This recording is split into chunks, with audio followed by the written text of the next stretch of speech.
Hello, I'm Matthew Smith. I'm a fixture and tooling designer here at JJ Churchill's. I generally design tooling and fixturing for the manufacturing engineers here at Churchill's. My job mainly involves using CAD on computers to design CAD models for manufacturing. Generally, I'll design drawings up of the models, I'll send them down to a tool room and they will manufacture from my drawings. The most exciting part of my job is creating something from nothing. It's the problem-solving aspect of it, of having a problem and coming up with a solution. Generally design I work on my own, but as part of the engineering process I work as a team.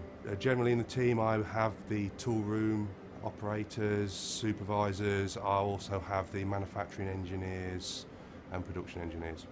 Most of the time I will spend my time in the offices, but I will also be on the shop floor working out with new fixtures, proving them out, and also going off-site with suppliers. I generally specialise in the aerospace industry, but I have done work in nuclear, automotive and defence. Generally the differences between them are sizes.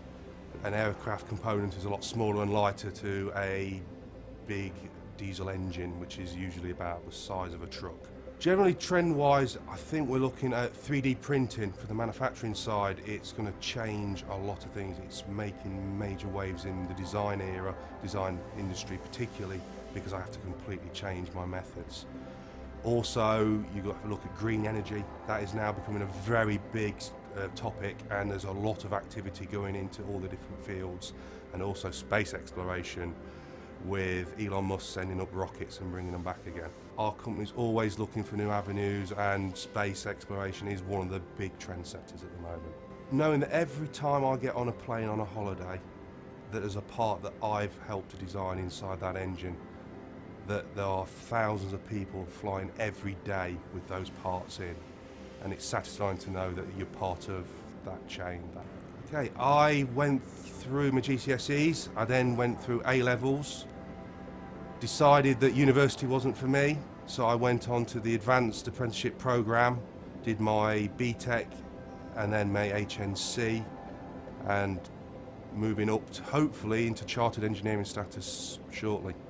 At school we had a metalwork engineering department. We're very lucky. We had lathes, milling machines, grinders, forging, casting, and working with metals, either in the forge or casting or turning and cutting of materials. It just fascinated me as a child. I loved taking things apart and putting them back together, and being able to make something with your own hands there's nothing like it. Work hard on your maths and your science. It might seem like it now, but trust me, trigonometry is very important, especially in the design circles. Your teachers might tell you that it's important, it might not look it, but it is. To be honest with you, a lot of it is research. There's a lot of information these days. Go to large companies like Rolls-Royce, to Siemens, to Jaguar Land Rover. They have apprenticeship schemes, postgraduate schemes. They will be able to give you a lot of information about getting into the engineering sector. And if all, ask your parents, I'm sure they'll be able to help as well.